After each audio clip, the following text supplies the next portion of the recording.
Welcome back to the channel for this jump rope double under session.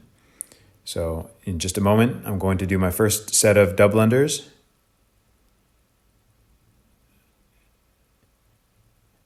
And there I completed 10 double unders. And now I'm simply walking around and just relaxing. Here I go into a squat, just relaxing, stretching up my body a little bit. In this jump rope session, I'm using a 1/2 pound, 8'6" cross rope jump rope. And the shoes which I'm wearing are a brand new pair of Barefoot minimalist shoes called Paluva. I've been wearing these now for several weeks and I'm absolutely loving them. Not only for jumping rope, but also just for everyday use, walking around the house and taking walks. They really do mimic the barefoot walking experience. So at the moment, I'm getting in another set of double unders. I just completed my second set of double unders. So here, in each set of double unders that I do, I complete 10 reps. And then afterwards, I simply relax. Here, I'm tapping my feet against the ground, for example, activating the proprioceptive nerves in the bottom of my feet. Now I'm walking backwards, which is a great exercise, not only for coordination, but for the knees, for the health of your knees. And now I'm going into the boxer skip before doing another set of double unders. So the idea for this workout is I set my timer for just over 30 minutes. And I did a set of double unders every so often, a set of 10 double unders. And then in between each set, I just, as I'm doing now, taking it easy, maybe shaking out my feet, rotating my ankles, walking around, enjoying the surroundings, slowing down my breathing before jumping rope, and then going into a set of double unders, like I'm doing on the screen here. So essentially what I'm doing is I'm amassing quite a large volume or number of double unders without accumulating fatigue. So I do a set of double unders, 10 double unders, and then I simply relax, walk around a little bit before doing another set of double unders. And I set my timer for just over 30 minutes. So this is a fantastic way to practice a particular exercise or move or jump rope trick. In this case, double unders. You do a certain amount of reps in a set and then take a short rest. For example, just walk around, slow down your breathing, and then you do another set. So here I'm avoiding fatigue, but I'm definitely getting a lot of double under practice in and getting a lot of repetitions complete. So this is a technique that is similar to what the Russian strength coach Pavel Tsatsouline would call greasing the groove, where you accumulate a lot of volume without accumulating fatigue. So it's great for practicing a movement. So after this jump rope session, I felt so good, mentally and physically. A type of workout like this, it's relatively intense when you're performing the movement, especially if you're doing something like double unders. But because you're only doing so few reps, you don't feel any fatigue. You just get a nice kind of exercise high after the session. And especially on a day like today when the sun was shining. Although I'm wearing shorts, it was still quite cold, which is why I got the hat on and the sweater. But the sun was shining, so great to get outside and do a jump rope workout like this. So in this particular jump rope session, I would have completed hundreds of double unders, but I felt extremely fresh afterwards. And that's because in each set, I wasn't pushing myself extremely hard. I was just trying to do a certain number of double unders, in this case 10, before stopping and then relaxing. So as you can see there, just walking backwards, slowing down my breathing, just staying active. This is kind of like an active rest, active recovery in between these sets of double unders. So sure, I could have done a lot more double unders in each set, but that would have resulted in some fatigue. And perhaps then I may not have been able to do as many sets of double unders. But when you reduce the number of repetitions in any given set, you can do more of them in a workout. So there, another set of double unders. These Barefoot minimalist shoes, Palooza, as I said, I'm really enjoying them. For many, many years, I've worn minimalist shoes such as Nike Freeze, Nike 5.0, Nike 3.0, and I'm a big fan of those. But these 5-finger style Barefoot shoes, they are the closest things that I've worn to basically walking barefoot, except you have the added benefit of a protective sole.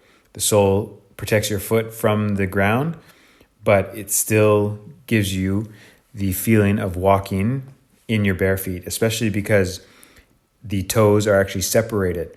So each toe actually moves when walking with the shoes on, just like your foot would if you were walking in your bare feet.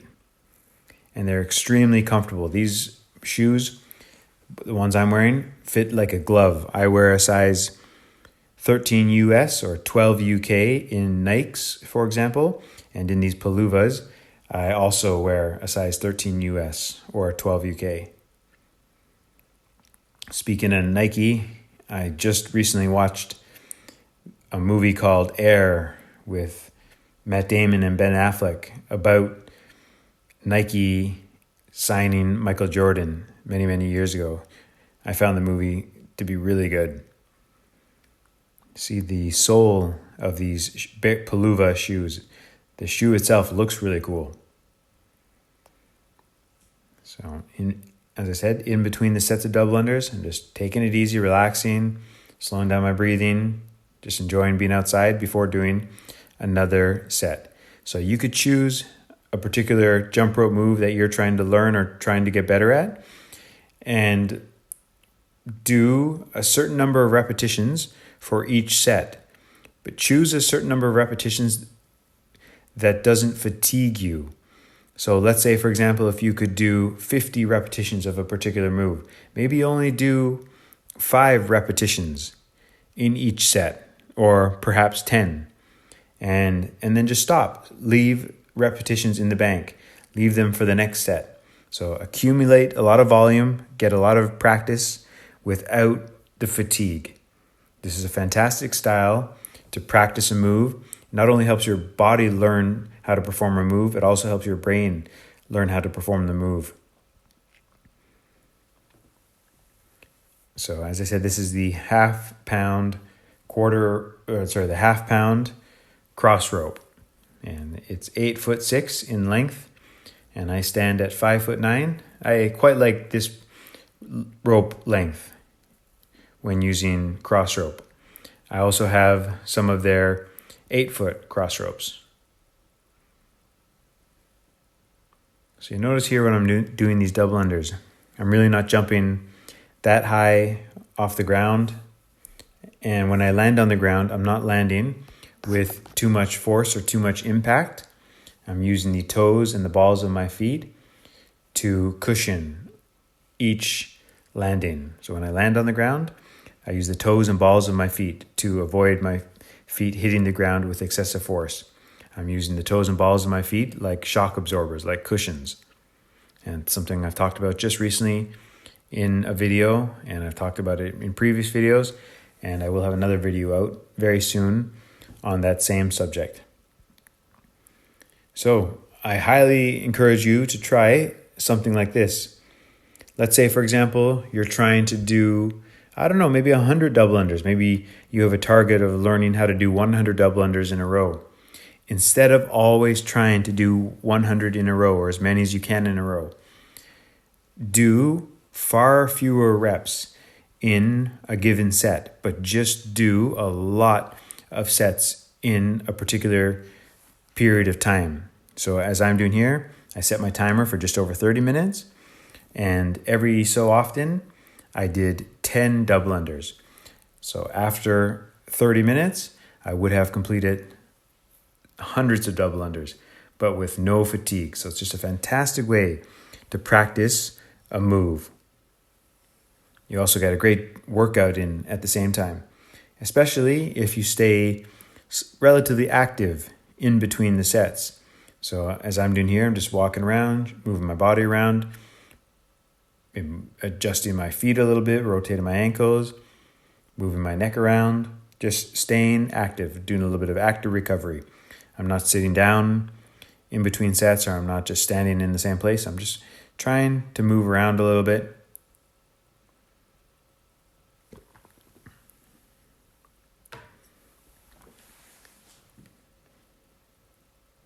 And if you're trying to learn how to do double unders, maybe you're trying to learn how to do your first double under, or maybe your first set of 10 double unders in a row, I've got a double under playlist with several tutorial videos, and I'll link down below in the description to that, so you can check that out. Here I'm going into first I did a squat there, and now I'm supporting my body weight using the toes of my feet. This is a fantastic stretch for your feet.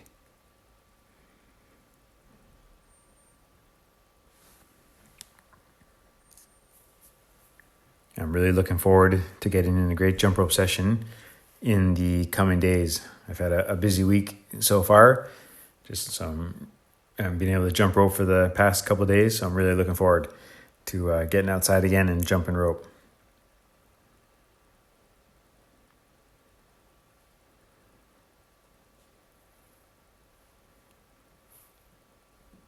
And here again, I'm walking backwards. It's just fun to do, but it's also really good for the health of your knees. It's also really good for your feet.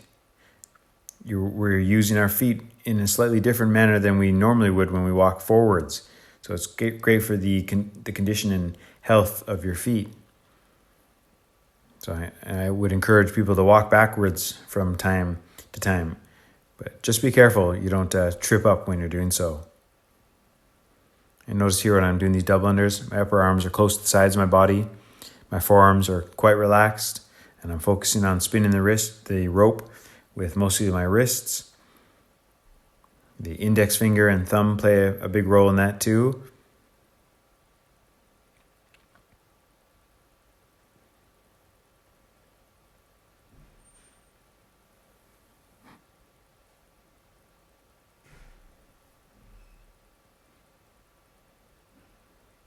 See the sole of those shoes again. It just actually looks really cool. And I'm wearing the black and white paluvas here. These ones are quite similar in style to my Nike Flex minimalist shoes that I often wear.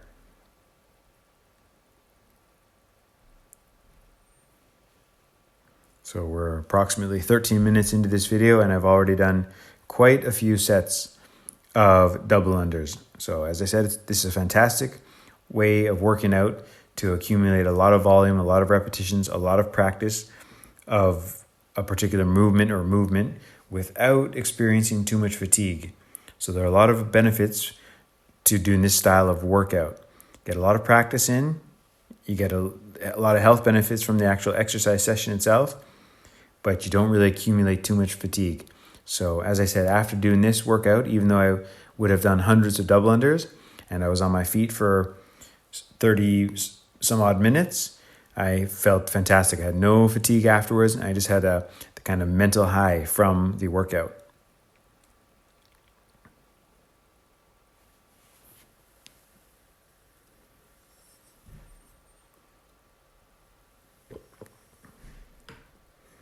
Stretching my shoulders there. Reaching my right arm behind my back to make contact or grab the other hand. And now I'm rotating arms. Nice stretch for the shoulders. So you don't have to do this style of workout with double unders. You could choose a different jump rope move. Maybe in your case, it could be, if you're new to jumping rope, it could be the basic 2-foot hop. Or maybe it's crossovers. Or maybe it's double under crossovers. So with a more intense jump rope move, like say double under crossovers or say even triple unders, You don't even have to do 10 repetitions per set. You could only just do a few repetitions and then take a short break, walk around for a little bit, just chill out, slow your breathing, and then do another set. And if you do that for a set period of time, such as 30 minutes, maybe 20 minutes, you'll accumulate a lot of volume with minimal fatigue. So it's a fantastic way to practice a movement. And you can do this as well with calisthenics, for example, or weight training. You can do a set of a particular exercise with a few reps, take a short rest, and just repeat that several times.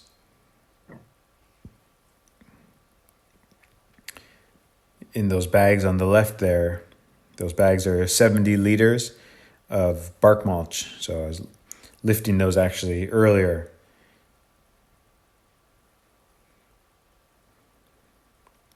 You see my calf muscles being engaged with those double unders. Double unders are a great exercise, jump rope move to work the calves.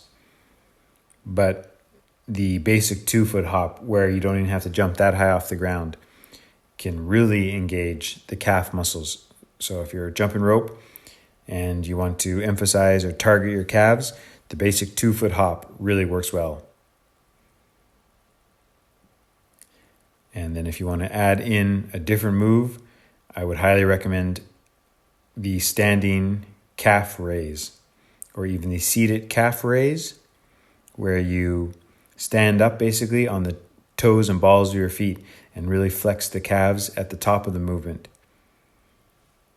And if you were to do them on a step, for example, you would be doing an elevated calf raise, and then at the bottom of the movement, you can really stretch your calves.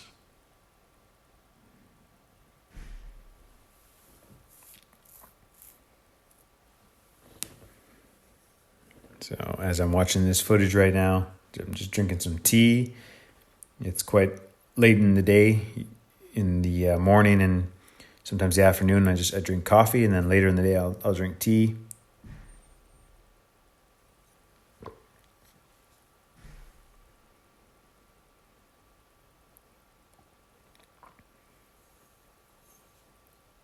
Shaking out my legs a little bit.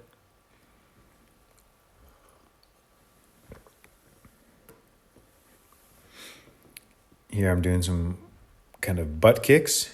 This simple move is great for the hamstrings, the back of your thighs. You basically raise your foot up and try to touch your heel to around your bum. You don't have to make contact with your bum, but just simply, you can do it slowly too. Lift the heel of your foot behind your body as if you're going to tap your bum, just like so. It's a great little exercise for your hamstrings, the back of your thighs.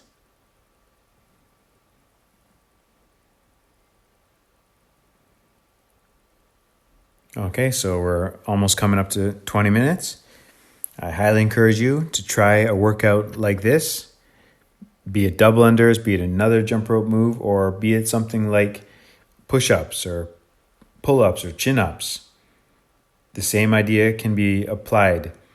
Do a few repetitions per set and then take a short rest before repeating, and then do that for any given length of time. In this case, I'm doing double unders for 30 minutes.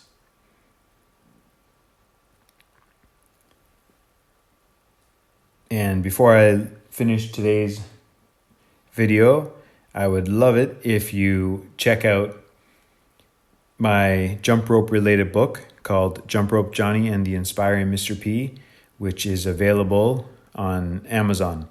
It was a real joy to write. It's an uplifting story with lots of life lessons that I've acquired myself and that I've learned from others and through stories that have been shared with me. So I really enjoyed writing it, and I think if you enjoy jumping rope and you like reading or uplifting stories, I really think you will also enjoy the book. All right, so I'll just let the footage continue playing, but I will end the commentary there for now.